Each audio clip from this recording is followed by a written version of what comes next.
Hello, and welcome to my channel. I am Exit Light, and this is a very true story of a very real haunting. Joe Berini had moved his new wife Rose and her two sons from a previous marriage into his family's home in New England just a short time before the strange events would begin. From 1979 until 1981, a haunting which, at the very beginning, was peaceful, but would escalate into an increasingly violent poltergeist activity. Rose Berini was the first to have an encounter with an entity calling itself Serena in May of 1979. Serena would never seen, but her voice would be heard. At the first encounter, Rose said she clearly heard Serena whisper, "Mama, Mama, this is Serena." Neither Rose nor her husband knew anyone named Serena or why this spirit would be making itself known. However, over time and several encounters, the Berinis noticed a pattern. Serena seemed to appear before some trouble or tragedy was about to happen. On one occasion, one of Serena's children went to the hospital to have a surgery, and due to complications, almost died. On another encounter, it happened just before the stroke and eventual death of Joe's grandfather. Rose was not the only one to hear the voice of Serena. One night, Joe was awakened by the voice of Serena, only to find Rose choking in her sleep. Joe shook her awake, and she said that she was having a nightmare in which she was being strangled. And that was the last encounter with Serena, but another ghostly visitor would later appear. The Berinis reported no paranormal activity between December of 1979 and February of 1981, but then, in March of 1981, a new entity was seen by Rose. This time, it appeared to be a young boy dressed all in white, walking along the upstairs landing. Rose said the boy was seen off and on for about 2 hours and noted that she had a very peaceful and calm feeling during this visitation. Joe would also see the apparition, and he reported that he had watched as the boy moved from room to room, as if he was looking for something. Then the boy finally appeared to settle on a spot in the hallway before fading away. Curious as to what the boy may have been looking for, Joe later pulled up a couple of floorboards where the boy was last seen and found a Virgin Mary medallion, which appeared to be very old. The last time the boy dressed in white appeared, again seen by Joe, he appeared to be in distress, and he said, "My oldest brother is the only one that can help me now."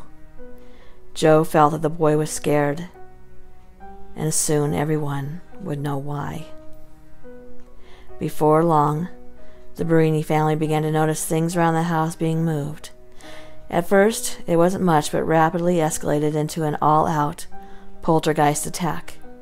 Doors would open and slam shut over and over. Things were ripped from Rose's hands, and on one occasion, the freezer door was swung open so violently, hitting Rose in the head. Rose and Joe spoke with a priest, who agreed to bless the house. After that, everything seemed to be normal until June of 1981, when a new entity appeared at the home. Rose described it as something straight from hell. The new entity was seen by all 4 people living in the house. This malevolent spirit appeared as an old, hunchbacked man wearing a black cape with large feet and a gruff voice. He was a terrifying being, and he said to the family, "I am a minister of God." Apparently, the hunchbacked entity was responsible for the poltergeist activity, and it was going to get worse. And Rose seemed to be the main focus of the increasingly violent activity. Rose was hit by various objects that flew off the walls and shelves, but the worst attack would come one night shortly after Joe had left the home to work the night shift. Rose was sleeping, and awoke to a loud bang and found her bed bouncing off the floor and an entity screaming obscenities at her. She tried to escape the room, but the door slammed shut before she was able to get out. She did, however, manage to call Joe, who raced home from work, and when he arrived, he ran into the room. He opened the door, only to find the bed floating 2 feet off the ground. Rose was crouched in a corner praying, with rosary beads in hand. The Berinis decided to leave the home after finding a butcher's knife stuck deep into a wooden table. After the family had been gone for a month, an exorcism was performed at the house. The Berini haunting was not reported to any paranormal research group until after the house had been exorcised. When the Psychical Research Foundation, or PRF, was notified, they did send investigators to the home. The investigators observed no paranormal activity, as it had ceased by the time they arrived. However, they were able to confirm much of what the Berini family reported by speaking to family, friends, and the priests involved in the exorcism. The pseudonym Berini was given to the family involved by the PRF because their true identity remains unknown to this day. If you like my stories and you like my channel, please subscribe. Click that like button and share my channel with people you know who like creepypasta, true murder mysteries, and true haunting stories. Thank you.